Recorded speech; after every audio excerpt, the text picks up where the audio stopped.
Embasável, eu acompanho a divergência da... Ministro Peluso. Senhor presidente, eu também vou pedir vênia ao eminente relator e aos votos que o acompanharam, para acompanhar o voto do eminente ministro Gilmar Mendes, que, aliás, é a melhor testemunha sobre os problemas da defensoria dos órgãos públicos. Acho que a questão não é um problema básico de falta de prova, porque toda a exposição do eminente ministro foi baseada exatamente nos votos da comissão processante. E ali ficou claro que as três acusações fundamentais, a não interposição de recurso, a extensão do efeito e a não propositura de ação rescisória não são imputáveis à impetrante, porque a não interposição do recurso foi atribuída pela própria comissão à desorganização administrativa, que a própria comissão disse que era de toda a superintendência, não era apenas da divisão. A extensão do efeito ultrapartes foi provocada pelo sindicato. Foi o pedido do sindicato, portanto, não houve interferência nenhuma da impetrante. E a não propositura da rescisória era simplesmente impossível pela impetrante, que não tinha, estava impedida ética e juridicamente de propor. As outras faltas em que se baseou e que foram lidas pelo eminente relator, a mim me parece faltas cuja gravidade pressuporia a prova dessas três anteriores. Lealdade, falta de lealdade à instituição. Olha, se ela não falhou nenhuma daquelas, não houve falta de lealdade. Não foi observância de normas legais, não podia ter observado. Proveito pessoal nenhum, porque o efeito não decorreu de pedido dela. Desidiosa e improvável não foi, porque isso suporia uma culpa que não está aprovada. E a lesão ao erário, por consequência, não decorreu de nenhuma falta dela. Em outras palavras, presidente, a mim me parece que está provado nos autos, está provado que não há falta cuja gravidade justificasse a imposição de pena tão grave. E que seria extremamente gravoso para a impetrante ter que recorrer, então vai ter que examinar a prova, a uma ação ordinária para até o trânsito e julgado dessa sentença, se ela estiver viva, poder usufruir dessa aposentadoria. Eu, com devido respeito, eu acompanho a divergência. Veja, eminente ministro, esta afirmativa de que ela não poderia propor a ação rescisória porque seria beneficiária, eu penso que, justamente por ser beneficiária, ela estava obrigada a propor esta ação. Ministro, de fato, não foi. E, aliás... Mas, de fato, não estava a cargo dela. Por que não? Foi avocado pelo procurador-geral. Porque não foi proposta. Não, ele assumiu. Porque não foi proposta. Não, foi proposta. Foi proposta pelo procurador-geral. Porque não foi proposta por ela. Ele reconheceu. Tinha esgotado o prazo. Não, ele propôs a cautelar incidental e a ação rescisória. Ele reconheceu o impedimento da procuradora para propor a ação. Ministro Negreiros. Procurador-geral. Senhor vice-presidente, é bom, eu faço um registro exclusivamente em relação ao voto do ministro Peluso. Vossa Excelência tem que lembrar que as observações do ministro Gilmar Mendes, do que diz respeito à advocacia é uma defesa em causa própria. Está suspensa a sessão por 30 minutos. É propaganda Propaganda em causa da própria. GO.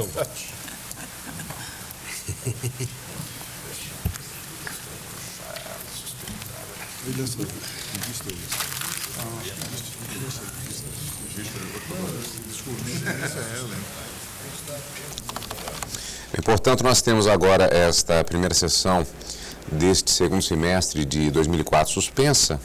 Nós temos agora a expectativa do retorno para a continuidade dos processos de hoje. Vamos rapidamente, de maneira bastante resumida, rever parte do que foi visto nesta primeira sessão plenária aqui do Supremo Tribunal Federal. Vale salientar aqui que se trata justamente da primeira sessão em que houve a divulgação do calendário de julgamentos. Já na semana passada, o presidente do Supremo Tribunal Federal, ministro Nelson Jobim, ele enviou aos ministros do tribunal oficialmente a pauta organizada dos julgamentos em plenário para esse mês de agosto. Expectativa é que nos próximos dias nós tenhamos também os julgamentos relativos ao mês de setembro. A intenção do ministro Nelson Jobim é justamente facilitar e agilizar o procedimento de votações, reduzindo inclusive o número de pedidos de vista dos processos. A pauta ela será dividida em temas e cada tema em conjuntos. Alguns exemplos, inclusive, relativos, por exemplo, ao dia 4 de agosto, quando estão em pauta ações diretas de inconstitucionalidade relativas à medida provisória 144. Esta medida provisória 144 define as regras do setor elétrico brasileiro.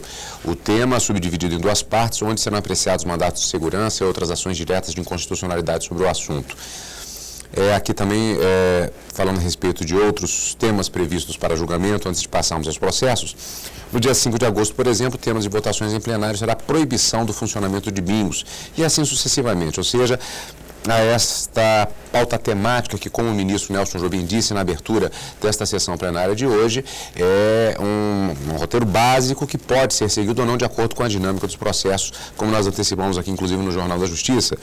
Hoje, atendendo à previsão de processos, o primeiro que foi apresentado foi justamente tema relativo a recolhimento antecipado pelo tomador, que vamos olhar.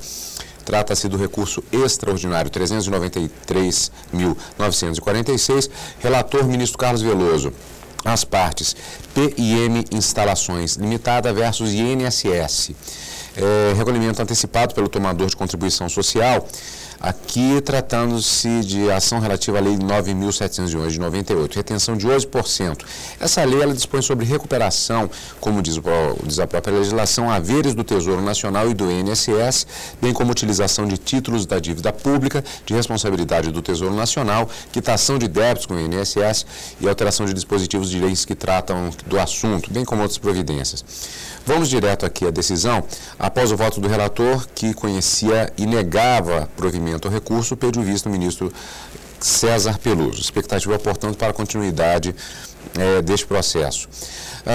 Na sequência, nós tivemos uma pauta mista de julgamentos aqui nesta sessão plenária do Supremo Tribunal Federal. Nós tivemos aqui, podemos dizer até agora rapidamente, os julgamentos que aconteceram nesta sessão plenária foram relativos, vamos detalhar um pouco mais dentro de instantes, aos agravos de instrumento 153.928, agravo de instrumento 427.533, recurso extraordinário 214.788, mandado de segurança 23.041, este último processo agora. Na verdade, em relação a cada um desses processos, esses são os processos que chegaram ao Supremo Tribunal Federal, e muitos deles, justamente o que se julgou, na verdade, hoje, foram os recursos decorrentes de ações sucessivas, recursos sucessivos apresentados em relação a estes processos. Então, por exemplo, este primeiro processo da pauta mista previsto para hoje, o agravo de instrumento 153.928, na verdade, o que foi julgado hoje foi o seguinte: foram os embargos de declaração, no agravo regimental, no embargo de divergência, no embargo declaratório, no agravo regimental, no agravo de instrumento, aí sim, 153.928. Isso tem se falado bastante através da TV Justiça a respeito da sucessão, a possibilidade de recursos e embargos que são apresentados sucessivamente. Houve até comentário do presidente Nelson Jobim agora na sessão com relação à situação a que são submetidos os magistrados relativos a esta possibilidade de recursos. No caso aqui, o relator é o ministro Gilmar Mendes, as partes Newton Alves Geraldo versus INSS, auxílio acidente, o que se trata do processo. Vamos direto à decisão. O tribunal não conheceu dos embargos nos termos do voto do relator. Bom, vamos direto. Na sequência, nós tivemos o agravo regimental no agravo de instrumento 427.533. Aqui, no caso, como dissemos, agravo de instrumento 427.533, Instituto de Previdência do Rio Grande do Sul versus Ângela Zinvelski, apresentado o agravo regimental, ou seja, um recurso que foi apresentado neste caso. Questões processuais que foram severamente discutidas nessa sessão plenária, como pudemos acompanhar, relativos, por exemplo, à citação do artigo 295 do Código de Processo Civil, possibilidades de indeferimento da petição inicial. E também com relação ao artigo 300, que diz o seguinte: compete ao réu alegar na contestação toda a matéria de defesa, expondo as razões de fato e de direito com o que impugna o pedido do autor, especificando as provas que pretende produzir. Bem, houve diversas discussões com relação à interpretação a ser dada relativa, aliás, aqui nós citamos o artigo 295, que havia feito referência ao ministro Nelson Jobim, mas também se tratava, estamos verificando aqui, também de fatos relativos ao artigo 296, que era justamente o que estava em questionamento neste caso. Diz aqui o seguinte... artigo 296. Indeferida a petição inicial, o autor poderá apelar, facultado ao juiz, no prazo de 48 horas, reformar sua decisão. Parágrafo único. Não sendo reformada a decisão, os autos serão imediatamente encaminhados ao tribunal competente. Bem, a conclusão dos ministros relativamente ao questionamento que estava sendo estabelecido e as discussões que foram apresentadas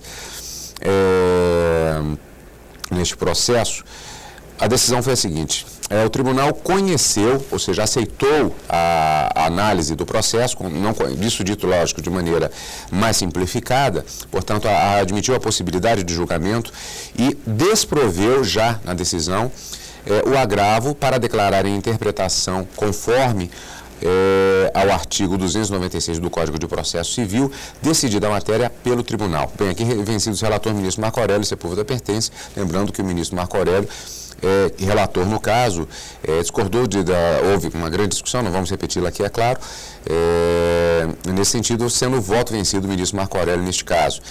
Vamos direto para o quarto processo. Daqui a pouco os ministros estarão retornando para o plenário.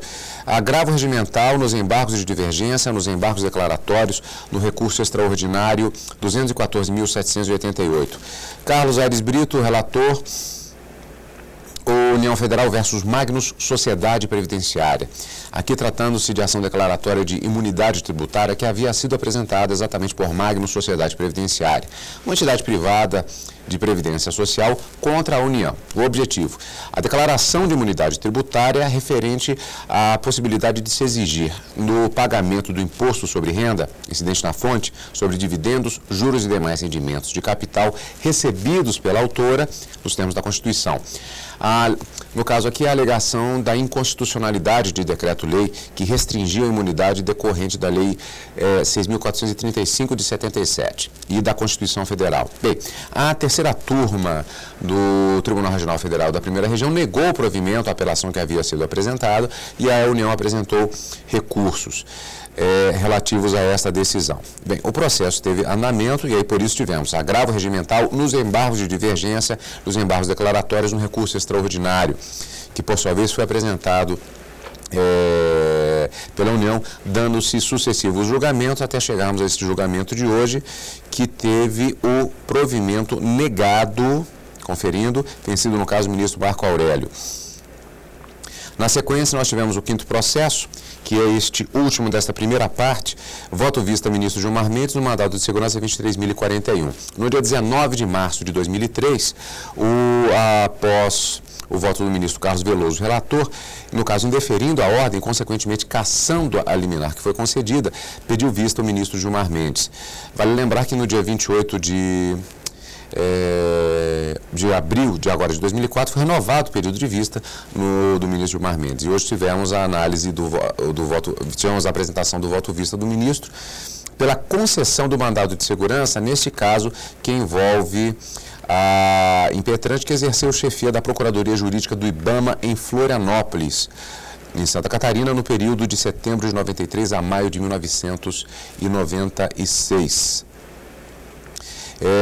Nesse período, o Sindicato de Servidores Públicos ajuizou a ação ordinária visando o pagamento de quantias decorrentes de implementação dos planos Bresser e Collor, fazendo em favor da categoria profissional. Bem, houve diversas questões que foram apresentadas, acabamos de acompanhar justamente esse processo, havendo uma divergência do ministro Gilmar Mendes no sentido de se conceder o mandato de segurança. O ministro Carlos Veloso manteve o voto, justificou isso, agora acabamos de acompanhar, e na sequência nós teremos ainda o acompanhamento deste processo, na medida que foi apresentado o período de vista pela ministra Ellen Grace, neste mandado de segurança 23.041.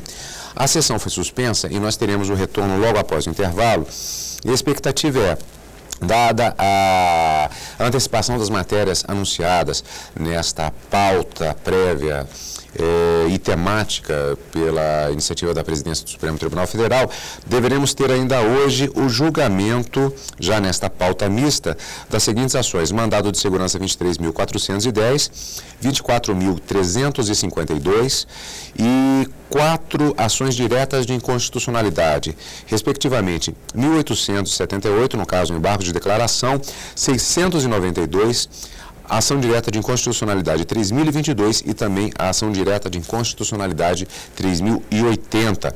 Claro, na expectativa de que haja tempo hábil para que tenhamos os julgamentos ainda hoje nesta sessão plenária do Supremo Tribunal Federal, dependendo, é claro, do processo de discussão que aconteça no plenário do STF. Nós vamos para o intervalo e estamos na expectativa agora para o retorno dos ministros ao plenário do Supremo Tribunal Federal e, nesta segunda parte, a continuidade com o julgamento destas ações, eventualmente outras também incluídas na pauta, seguindo as preferências regimentais e as preferências previstas em lei. Em determinados casos, estaremos acompanhando, portanto, logo depois do intervalo. Continue na TV Justiça.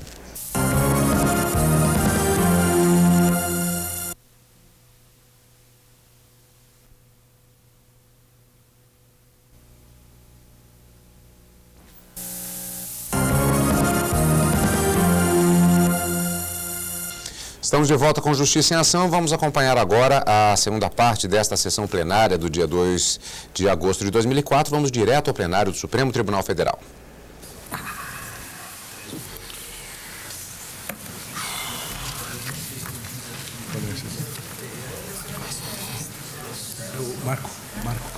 Marco, 74? Hã?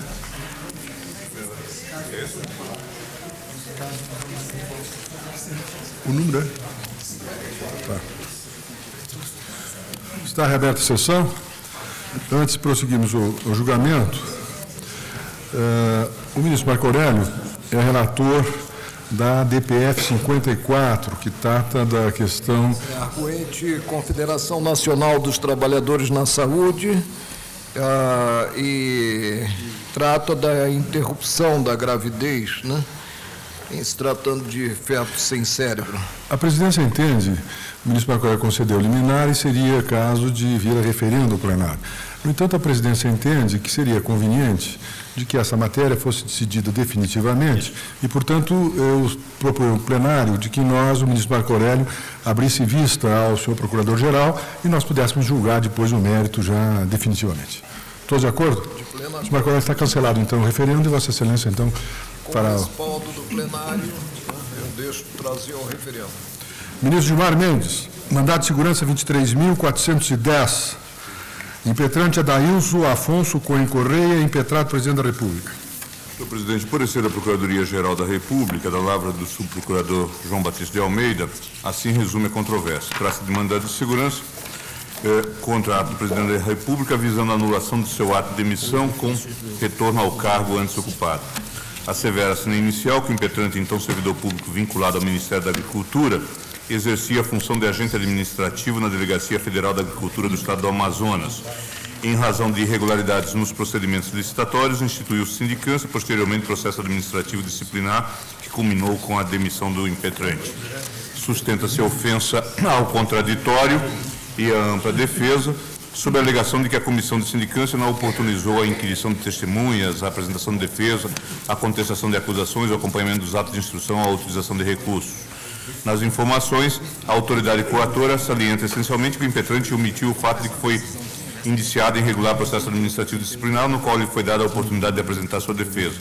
O parecer da Procuradoria pelo indeferimento do pedido é o relatório. Eu voto. A alegação de violação ao princípio do contraditório e da ampla defesa não procede, diz a Procuradoria-Geral da República. Não procede a pretensão do impetrante. A ausência de ampla defesa na fase de sindicância não é relevante, pois, na hipótese, a apuração da falta disciplinar resultante da pena de demissão resultou não da sindicância, mas de posterior processo administrativo disciplinar. Nestes casos, onde a sindicância, procedimento unilateral, nada resolve por si só, a garantia constitucional de ampla defesa ganha destaque apenas no processo administrativo disciplinar, o qual deve conferir meios para a manifestação do servidor indiciado, formando-se o contraditório. Esse pretório excelso, tratando-se das implicações da ampla defesa no âmbito da sindicância e do processo administrativo disciplinar, já teve oportunidade de ressaltar, no tocante à sindicância, que se der a resultar a instauração de processo administrativo disciplinar, é ela mero procedimento preparatório deste, e neste é que será imprescindível se dê a ampla defesa do servidor, RMS 22789, Moreira Alves. A análise dos autos demonstra que, no processo administrativo disciplinar em foco, houve expedientes destinados a assegurar o exercício do direito de defesa. Nesse sentido, confirma-se os mandados de notificação de folhas cientificados pelo impetrante, todos informativos da abertura do procedimento e de suas fases, com motivo de testemunhas, neles se consignando, inclusive, que em consagração aos princípios do contraditório e da ampla defesa, incertos na Constituição e artigo 156 da Lei 8.112, considerando que Vossa Senhoria participou das realizações constantes nos autos referidos, fica desde já lhe assegurado o direito de acompanhar todo o processo e mais, de comparecer às audiências pessoalmente ou por intermédio de procurador constituído, que serão realizadas mediante prévia comunicação, ocasiões em que lhe será facultado, através do presidente, a formulação de reperguntas, etc. De outra parte, observa-se que o impetrante apresentou defesa escrita, trasladada às folhas tais. Uma vez inocorrente, portanto, diz a Procuradoria, ofensa ao princípio da ampla defesa, inexiste direito líquido e certo a ser amparado pela via do mandamos. Assim, digo eu, não resta configurada a mais tênue lesão ao princípio do contraditório da ampla defesa, uma vez que o impetrante não só teve oportunidade... Vossa Excelência indefere. Estou indeferindo o pedido. Alguma divergência? O Tribunal, por unanimidade, indeferiu a segurança nos termos do voto do relator. Ainda o ministro Gilmar Mendes, mandado de segurança 24.352, impetrante Carlito Alberto da Silva, impetrado presidente da República. Senhor presidente, parecer do Ministério Público Federal, da lavra do então titular Geraldo Brindeiro, assim descreve a controvérsia. Trata-se de mandado de segurança impetrado por Carlito Alberto da Silva, Major R1 do Exército Brasileiro, contra ato omissivo do excelentíssimo senhor presidente da República, que não se manifestou acerca de requerimento enviado pelo impetrante solicitando, com fundamento no decreto 90.608, a anulação de punição disciplinar aplicada pelo comandante do Batalhão de Infantaria Motorizado, Coronel Francisco Cândido Nolding Gaffrey.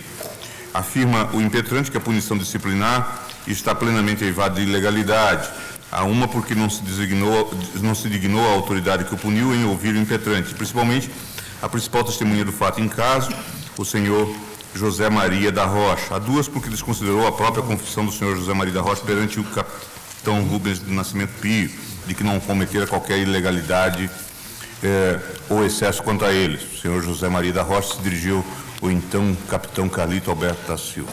Assim, aduz que, tendo a autoridade coatora conhecimento por meio dos requerimentos a ela enviados em 30/12/98 das arbitrariedades sofridas pelo impetrante, é dever do presidente da República anular a punição aplicada nos termos do decreto 90.608. Após prestadas as informações solicitadas ao presidente da República, adotadas as informações elaboradas pelo consultor jurídico, vieram os autos com vista a esta Procuradoria para manifestação. O parecer da Procuradoria é pelo não conhecimento do mandado de segurança relatório.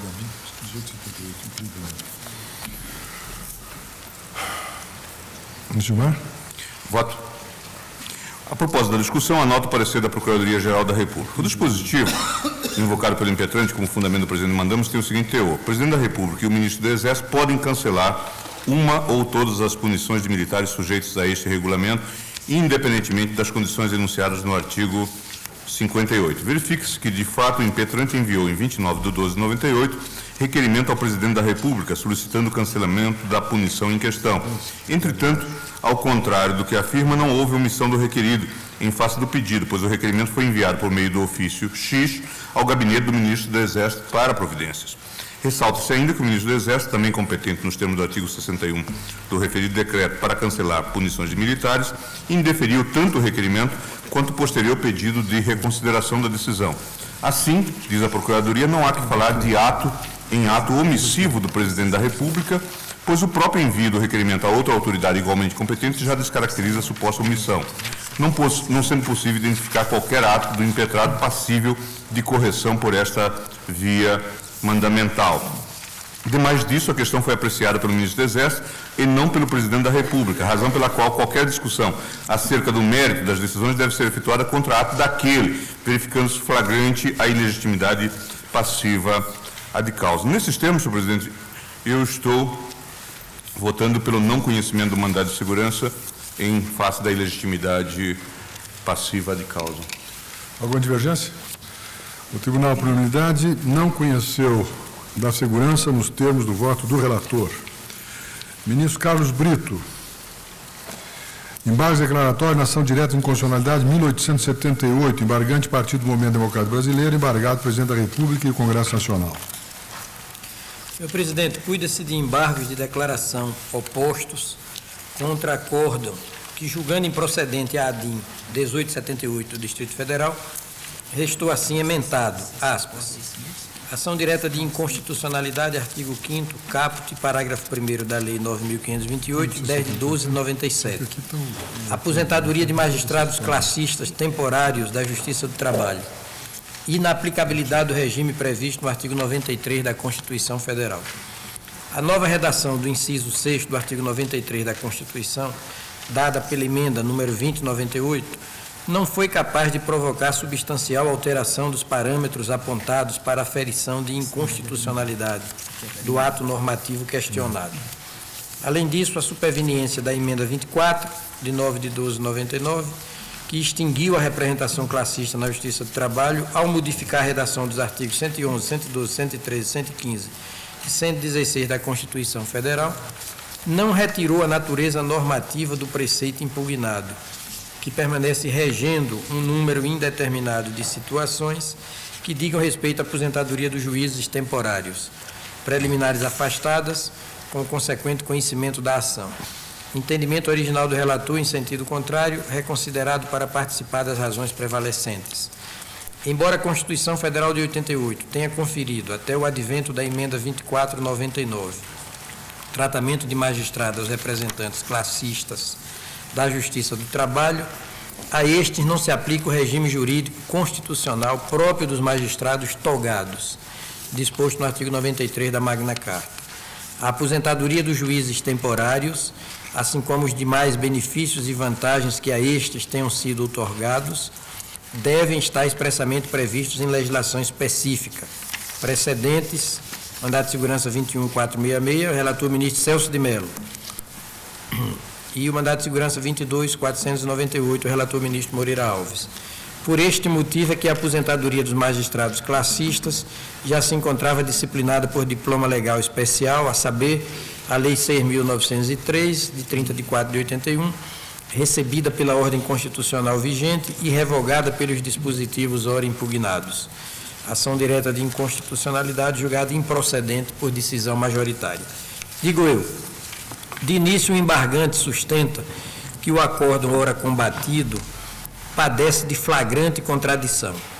Isto porque, ao reconsiderar a decisão monocrática que julgou prejudicada a ação, o então relator deste feito, ministro Ilmar Galvão, teria ressaltado que o caput do artigo 93 da Constituição Federal de 1988 seria aplicável ao caso. Assim, entende o suplicante que o julgado não poderia afirmar que os representantes classistas da Justiça do Trabalho não estão sujeitos aos preceitos normativos incertos no artigo 93, cabeça da Carta Cidadã. O embargante também alega o seguinte, aspas, no voto condutor do acórdão, a razão inicialmente apresentada para não aplicar-se o artigo 93 aos classistas era o fato de que vários de seus incisos não se lhe destinavam, além de que a incidência em casos seria do artigo 113 da Constituição Federal. Essa argumentação foi desprezada sob a consideração de que o artigo 113 não fala em direitos, mas tão só em garantias dos juízes. Mesmo assim, por outro motivo, continuou o voto a sustentar a inaplicabilidade do citado artigo 93, qual seja, o de que a aposentadoria dos classistas já estava regulada por lei ordinária, na conformidade do parágrafo único do artigo 74 da LOMAN, a saber, Lei 6.903/81, que foi recebida pela atual Constituição, porque com ela não conflita, principalmente em face dos artigos 40, parágrafo 2º e 113. No acordo da relatoria do ministro Celso de Mello, anote-se de pronto, o tema discutido não é da aposentadoria do classista em face do artigo 93, 6º da Constituição. O que nele se afirma é que ao regime jurídico constitucional e legal aplicável aos magistrados togados, não tem direito os classistas da Justiça do Trabalho, podendo o legislador reservar-lhes tratamento normativo diferenciado, de modo que o juiz classista, em consequência, apenas faz jus aos benefícios e vantagens que lhe tenham sido expressamente outorgados em legislação específica. Com todas as vênias possíveis, seja permitido indagar Qual o embasamento constitucional para a conclusão tão radical? Fecho aspas e prossigo. Por derradeiro, o embargante pontua que, ao proferir a decisão ora embargada, este Supremo Tribunal Federal lançou mão de precedentes jurisprudenciais inservíveis para o escorreito desate da controvérsia, uma vez que nenhum deles se amoldava perfeitamente à quaestio iuris tratada nos autos. É o relatório. De voto. Passo ao voto, senhor presidente, que não é muito longo, não.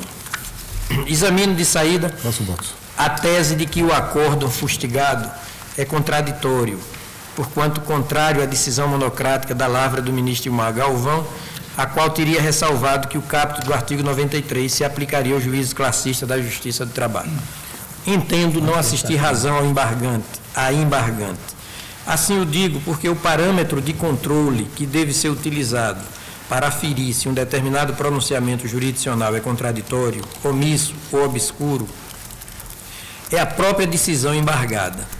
Sendo assim, é irrelevante em sede de embargo e de declaração que o decisório objurgado seja eventualmente contrário a um outro decisum judicial que não seja o próprio acórdão recorrido.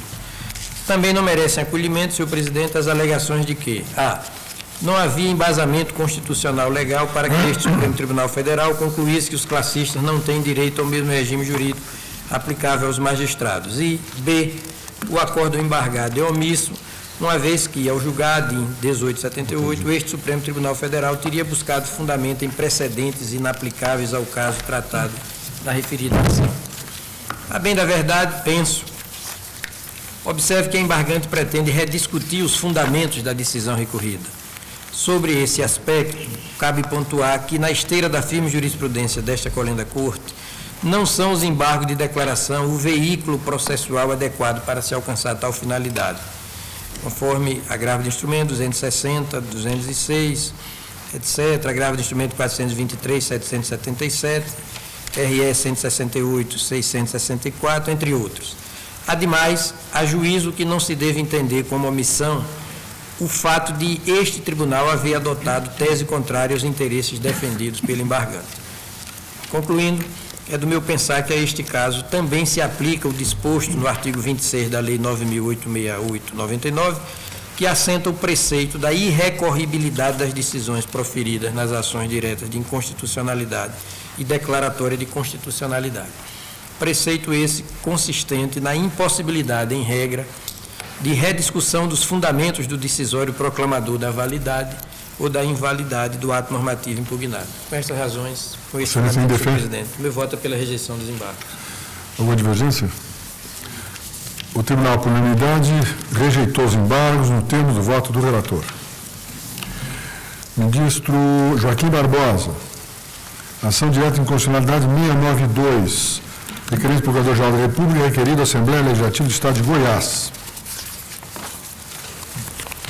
Vossa Excelência podia resumir.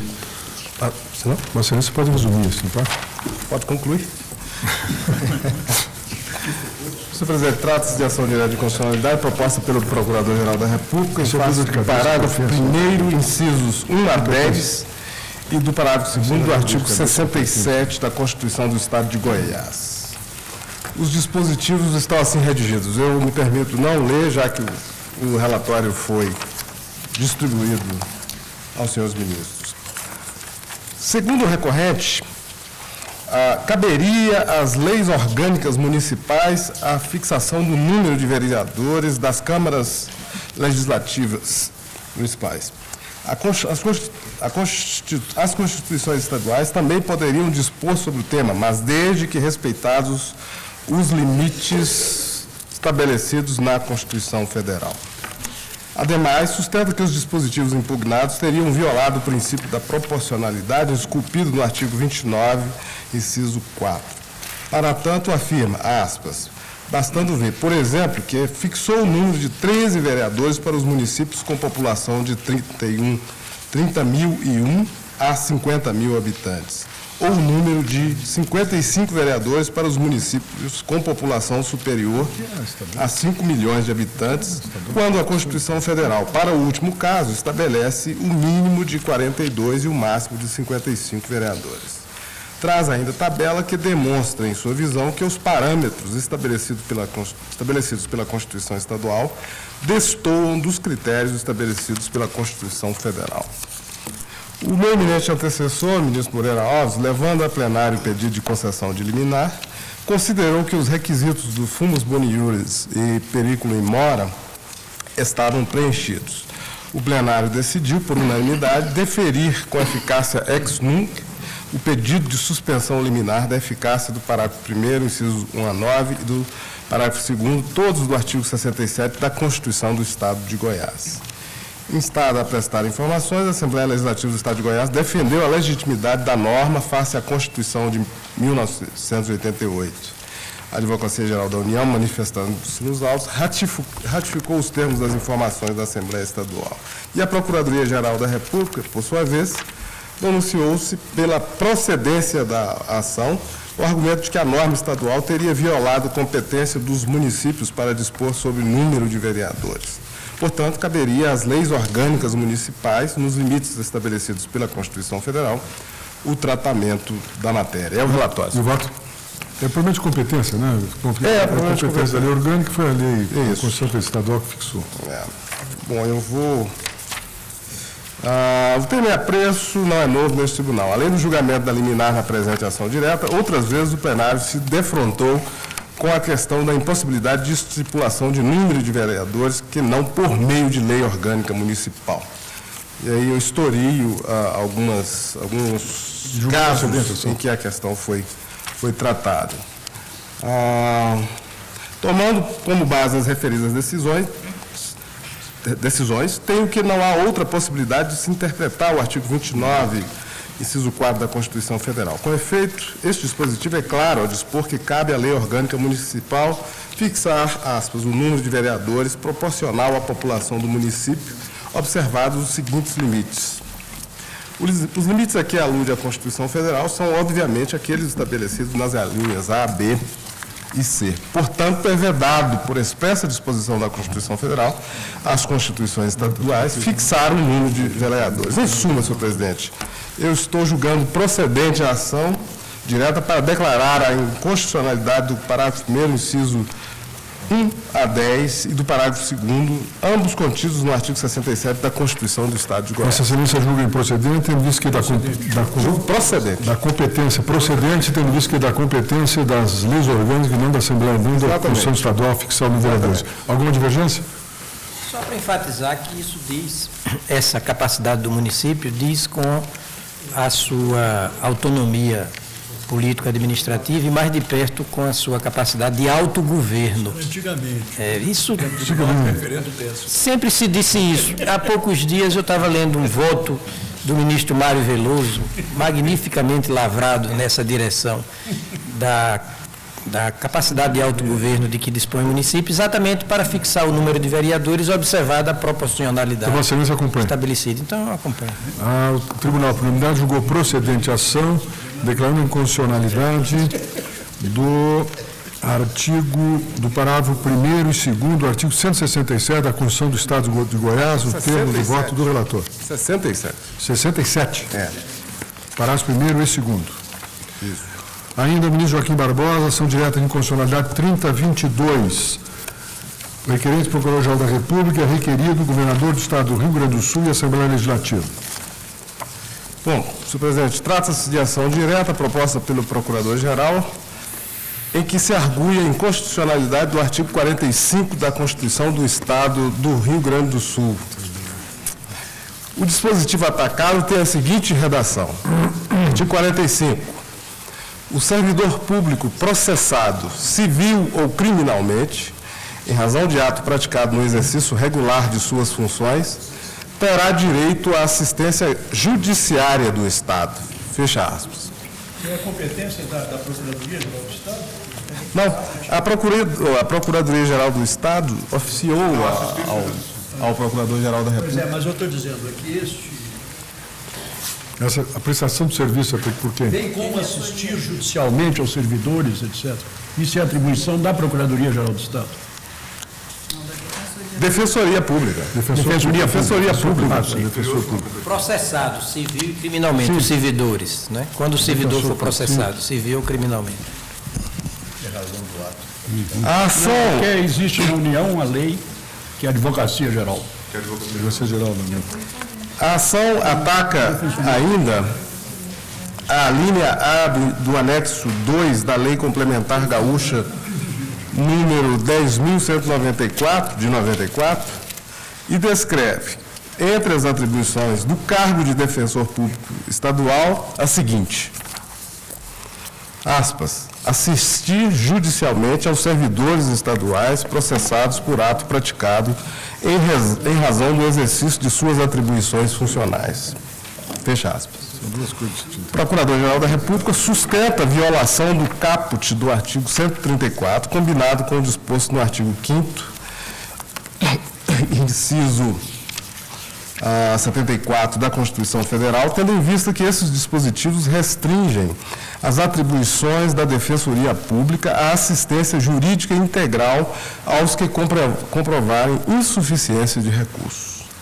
Anexa à petição inicial da presente ação, a documentação encaminhada pelo Procurador-Geral de Justiça do Estado do Rio Grande do Sul ao Procurador-Geral da República. Há, inclusive, cópia de contestação oferecida pela Defensoria Pública em defesa do governador do Estado e de vários servidores estaduais contra os quais se moveu a ação popular. Converti o rito da ação para o artigo 12 da Lei 9.868 e solicitei informações e a manifestação do Advogado-Geral da União e do Procurador-Geral. Assembleia Legislativa do Estado do Rio Grande do Sul, após relatório dos detalhes sobre a tramitação do projeto de lei complementar, também atacado na presente ação, sucintamente afirma que, aspas, é público e notório que os servidores estaduais passam por amplas dificuldades salariais, fecha aspas, e que o objetivo da lei estadual é lhes oferecer garantia de ampla defesa. O Advogado-Geral da União concorda com a alegada inconstitucionalidade, porém argumenta que a declaração de inconstitucionalidade geraria, aspas, prejuízo injustificado para as partes envolvidas, considerando que não há previsão legal para que a Procuradoria-Geral do Estado desempenhe atribuição semelhante, a exemplo do que ocorre na esfera federal, Lei 9.028 de 95. Com essas observações, sugere que o Supremo Tribunal Federal limite os efeitos da declaração de inconstitucionalidade nos termos do artigo 27 da Lei 9.868 de 99. O Procurador-Geral da República rejeita os argumentos apresentados nas informações e na defesa do Advogado-Geral da União e manifesta-se pela procedência da ação, afirmando que, aspas, ao continuarem em vigor as normas impugnadas, significaria que, na maioria das vezes, o Estado seria responsável pelo patrocínio de servidores faltosos ou corruptos, o que desbordaria dos deslindes da vocação constitucional da Defensoria Pública. Fecha aspas. É o relatório. Eu voto. O artigo 134 da Constituição Federal é claro ao restringir a finalidade institucional da Defensoria Pública à orientação jurídica e defesa dos necessitados. Clareza esta reforçada pela remissão deste dispositivo ao artigo 5º, inciso 74 da Constituição Federal, que impõe ao Estado o dever de prestar assistência jurídica integral e gratuita aos que comprovarem insuficiência de recursos. Em última análise, acredito que não se pode dissociar a garantia constitucional de assistência jurídica gratuita da garantia de ampla defesa. Assim, o artigo 134 da Constituição é exemplo de norma constitucional que impõe, em termos estritos, uma das medidas estatais adequadas à concretização da garantia fundamental prevista no artigo 5º, inciso 55 da Constituição. Vê-se, nesse caso, exemplo de norma que, ao determinar a medida estatal exigida, superou parcialmente o debate inicial sobre eventual direito à organização e procedimento. Faço breve referência a julgados relevantes dessa Corte sobre o direito à assistência jurídica. A começar pela questão de ordem no agravo de instrumento 237.400, onde a primeira turma, relator ministro Ilmar Galvão, rejeitou a alegação de impossibilidade material e conjuntural de a Defensoria Pública da União atuar perante o STF, alegação esta fundada na precariedade do funcionamento daquele órgão. Naquele caso, o tribunal rejeitava a objeção, fundamentando-se na existência de lei sobre o funcionamento provisório do órgão e no argumento de que o Estado não poderia furtar-se à prestação de serviço associado à garantia da assistência judiciária. Em outra questão, sucessivos acordos dessa Corte também afirmaram que eventual déficit de organização não justifica o desamparo a direito fundamental. E eu cito esses precedentes.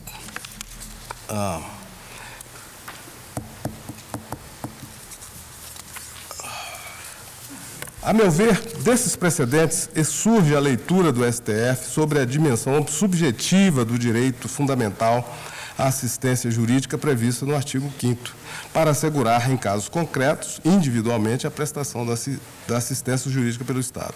Mas se, por um lado, dessa previsão constitucional surgem direitos subjetivos do cidadão, dela não decorre, numa dimensão objetiva, a exigibilidade de um padrão de organização de defensorias públicas para melhor atender ao direito à assistência judiciária do artigo 5º.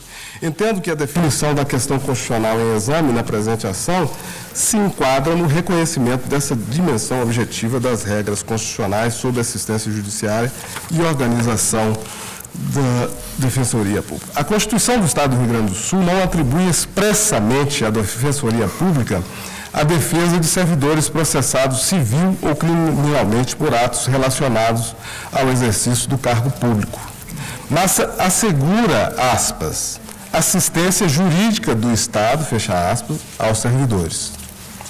Nesse caso, prolonga implicitamente as atribuições da Defensoria Estadual. Talvez a questão se resolvesse sob o prisma da regra de reprodução obrigatória nas constituições estaduais de regras da Constituição Federal. E por esse enfoque, o texto da Constituição Estadual foge por excesso. Isso aqui?